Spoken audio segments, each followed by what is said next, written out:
I haven't done an unboxing in a while, so a few packages piled up.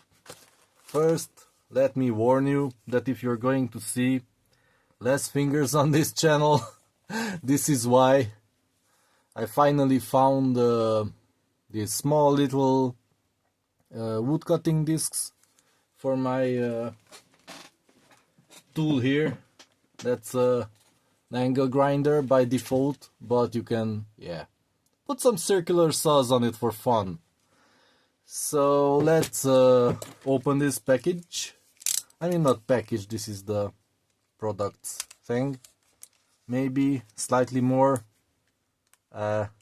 adhesive pads here. Yeah, let's declare this open. Let's see. Ooh. Paper. What? What? This is one.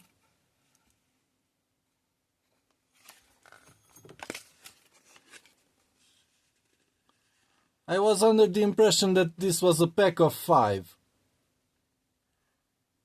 That's how it was advertised.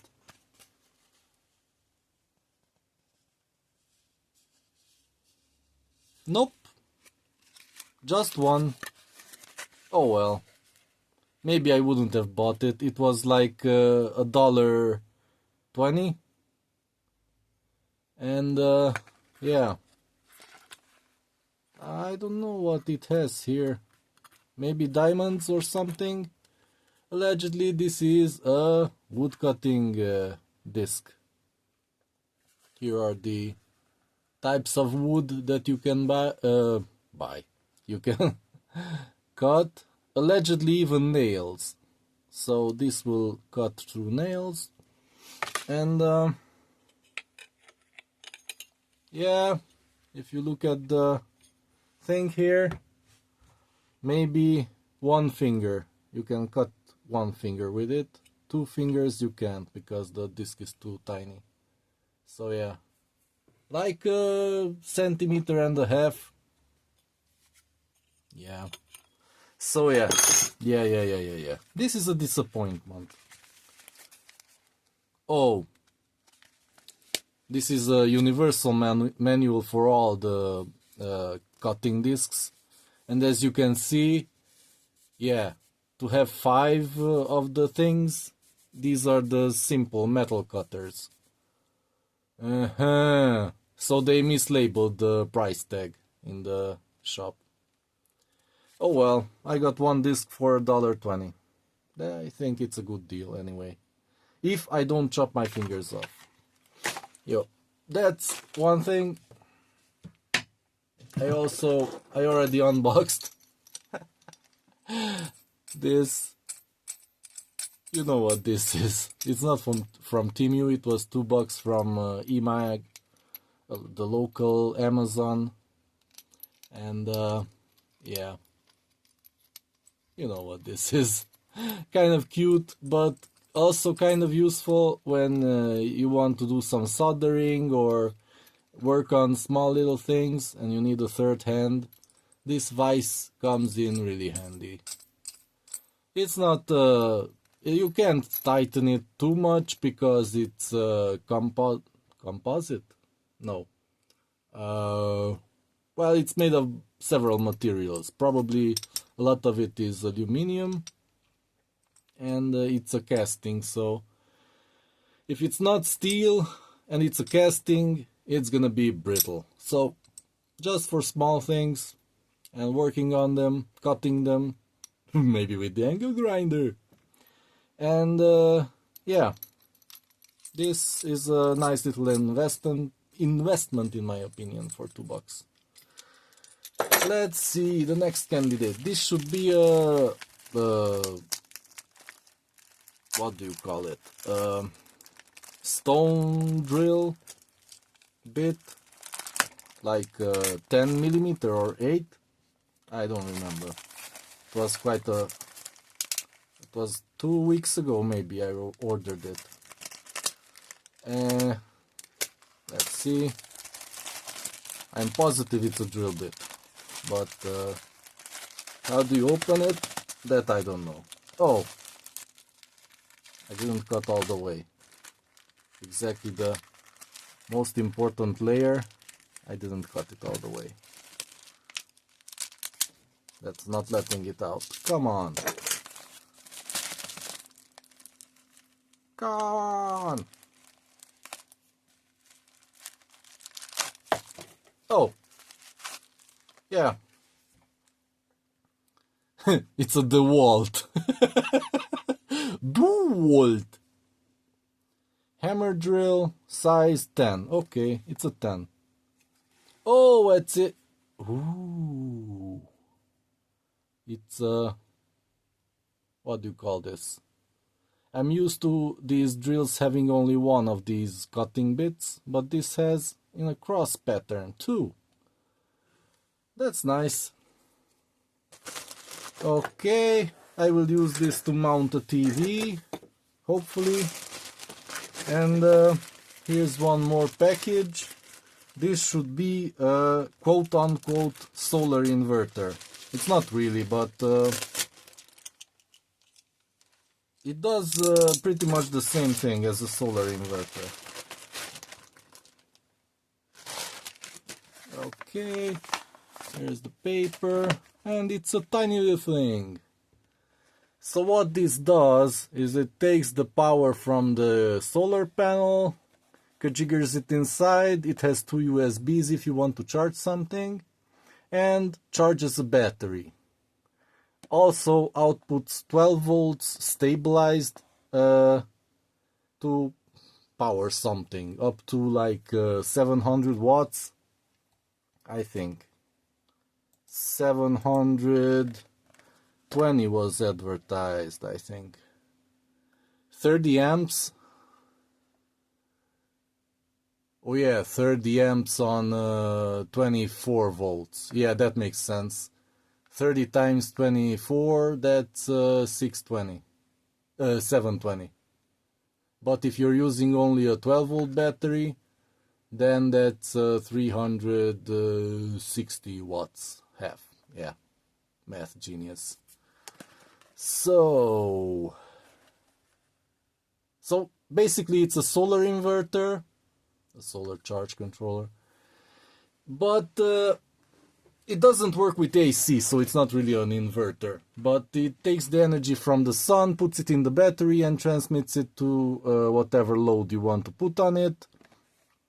You can put like routers on it, lights, LED strips, whatever else works with 12 volts. I will probably run my LG TV with it because it requires 19 volts. I can step it up.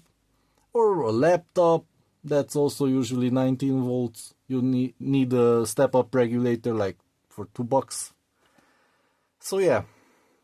But I don't have a solar panel yet. So what I was trying to do with this, I haven't tried yet, but that's what I'm hoping to do, is to charge up my lead acid batteries. I have 3 of them where the voltage is kind of sagged because they were in storage for a lot of time, and originally they were in a UPS. Then the UPS broke, and yeah, they were in storage for 5 years now, 4.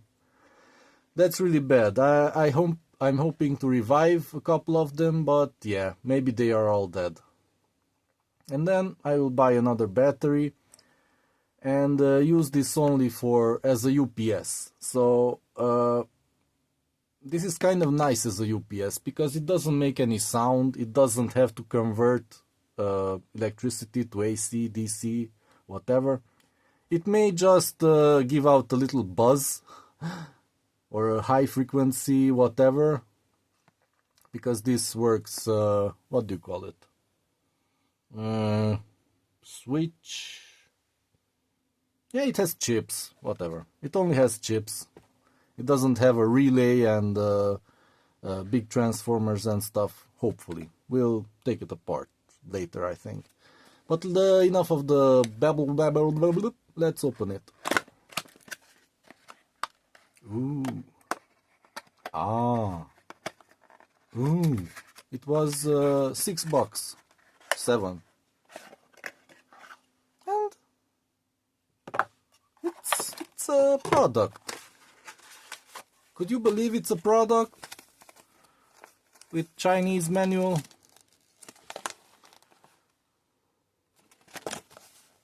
Oh, here. So, yeah, the screen shows what's it doing exactly when the solar is charging the battery and the battery is powering the load. I mean, lights, whatever, this is the load. Charge current. Which model is this? We have to see. Oh, it says it right here. So you can put 1 or 2 batteries here. 30 amp. Photovoltaics maximum 50 volts. Yeah. And input power. Photovoltaic input power 390. Oh yeah, if you have 2 batteries then more. Okay. So yeah, this seems like a real product. I would need a screwdriver to undo this. Do I have a screwdriver or just bits laying around? Yeah, bits will work.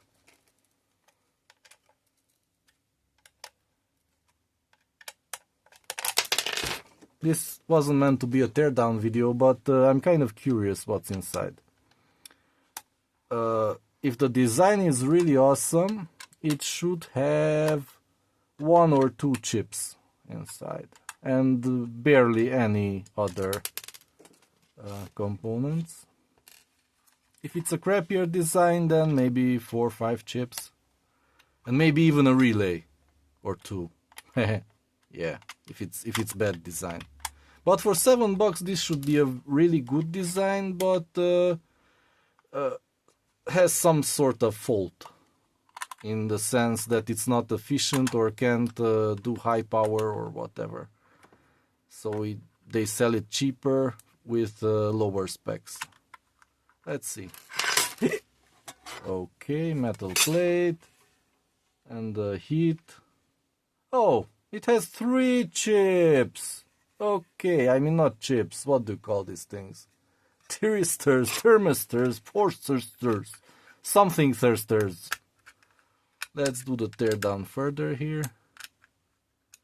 So basically these do the switching and the voltage control. These 3 things here. And on the board there's room for 2 more. Okay. And come on. I told the audience I can undo it with. Don't make me look bad. I can undo it with a simple bit. Yeah. This is genius design. All the screws are the same. No risk of mixing them up. But I think I will want to mount these transistors or whatever you call them. I will want to mount them on the back plate or maybe on an aluminum plate to deal with the heat. If I will have a bigger solar panel close to the limit, like 200 watt or 300, I think I'll need more cooling here. So let's see what's under the circuit board. Come on. Screws keep falling in. So let's see. Ooh. Wow. This is really nice. I mean, just look at it.